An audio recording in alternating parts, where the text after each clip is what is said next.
Assalamualaikum warahmatullahi wabarakatuh.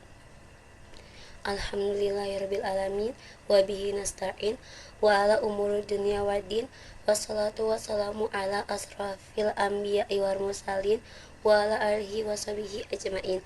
Amma ba'du. Pertama-tama, marilah kita panjatkan puja dan puji syukur atas kehadirat Allah Subhanahu wa taala yang telah memberi kita beribu-ribu nikmat sehingga kita selalu dalam keadaan sehat walafiat. Tak lupa juga salawat serta salam malik kita limpah curahkan kepada Nabi besar kita, yakni Nabi Muhammad Sallallahu Alaihi Wasallam yang telah membawa kita dari zaman jahiliyah menuju zaman Islamiyah. Yang saya hormati Bapak dosen Benis Husaini MPD selaku dosen pengampu mata kuliah Metode Studi Islam. Perkenalkan, saya Hima Amalia Karima dari Pendidikan Agama Islam semester 2. Saya di sini akan menjelaskan tentang metode memahami Al-Hadis sebagai sumber ajaran kedua setelah Al-Quran untuk memenuhi tugas ujian akhir semester Metode Studi Islam. Pengertian hadis. Pengertian hadis. Hadis adalah sebagai segala sesuatu yang dinisbatkan kepada Nabi Muhammad SAW, baik ucapan, perbuatan, maupun takrir ketetapan. Kedudukan hadis.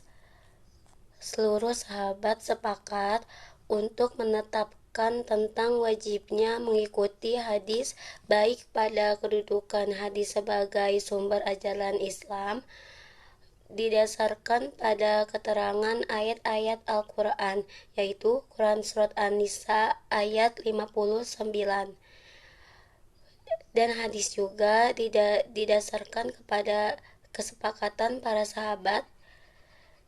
Seluruh sahabat sepakat untuk menetapkan tentang wajibnya mengikuti hadis, baik pada Rasulullah masih hidup maupun setelah wafat. Fungsi hadis. Fungsi hadis ada 3. Yang pertama, memperkuat apa yang dibawa Al-Quran.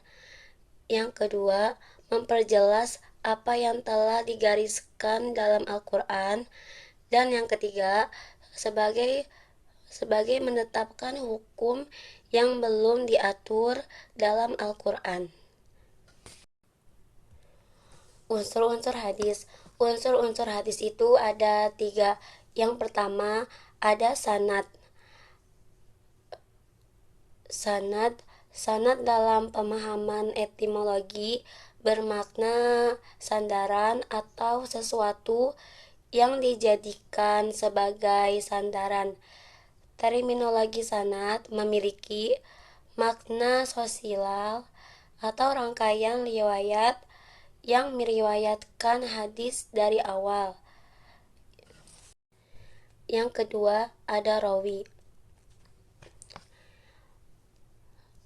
Seorang rawi adalah orang yang memiliki integritas tinggi yang tentunya perkataannya harus dapat dipercaya untuk menjadikan hadis yang ia sampaikan dapat diterima sebagai pesan yang disampaikan oleh Rasulullah Shallallahu Alaihi Wasallam. Yang ketiga ada matan. Matan secara bahasa berarti punggung jalan atau tanah yang keras dan tinggi. Pesan yang disampaikan oleh Rasulullah terletak di dalam matan, atau mungkin dapat dikatakan bahwa matan itulah pesan yang disampaikan oleh Rasulullah. Pembagian hadis. Pembagian hadis itu ada 2. Yang pertama ada hadis mutawatir. Hadis mutawatir adalah hadis yang diriwayatkan oleh rawi yang banyak pada setiap tingkatan sanadnya, yang menurut akal tidak mungkin para perawi tersebut sepakat untuk memalsukan hadis. Yang kedua ada hadis ahad. Secara etimologi, kata hadun adalah bentuk jama dari kata ahad yang berarti satu. Adapun pengertian hadis ahad menurut istilah adalah hadis yang tidak sampai pada derajat mutawatir. Sejarah kodifikasi hadis mengutip jurnal Peran Umar bin Abdul Aziz dalam kodifikasi hadis oleh Muhammad Salis Samsuddin terbagi menjadi dua. Masa kodifikasi hadis terbagi menjadi dua, yaitu kodifikasi hadis bersifat pribadi dan yang bersifat resmi. Kodifikasi yang bersifat pribadi sudah dimulai sejak masa Rasul, namun saat itu belum menjadi kebijaksanaan pemerintah secara resmi. Sedangkan kodifikasi secara resmi baru dimulai ketika pemerintahan dipegang oleh Umar bin Abdul Aziz. Metode memahami hadis. Metode memahami hadis itu ada 3. Yang pertama ada metode tahlili. Metode tahlili adalah menjelaskan hadis-hadis Nabi dengan memaparkan segala aspek yang terkandung dalam hadis tersebut, serta menerangkan makna-makna hadis yang tercangkup di dalamnya sesuai dengan kecenderungan dan keahlian pensyarah. Yang kedua ada metode ijmali. Metode ijmali adalah menjelaskan atau menerangkan hadis-hadis sesuai dengan urutan dalam kitab hadis yang ada dalam Al-Kutub Al-Sittah secara ringkas. Yang ketiga ada metode muqarin.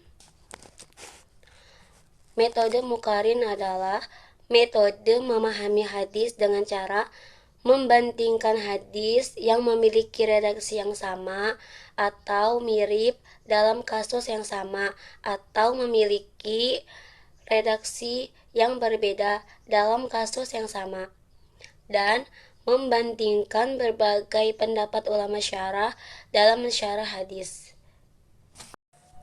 Jadi kesimpulannya, umat Islam telah mengakui bahwa hadis Nabi Shallallahu Alaihi Wasallam itu dipakai sebagai pedoman hidup yang utama setelah Al-Quran.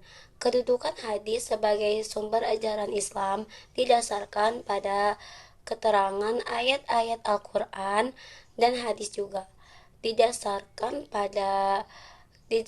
kepada kesepakatan para sahabat. Mungkin itu saja yang dapat saya sampaikan. Kurang lebihnya mohon dimaafkan. Wabillahi taufiq wal hidayah. Wassalamualaikum warahmatullahi wabarakatuh.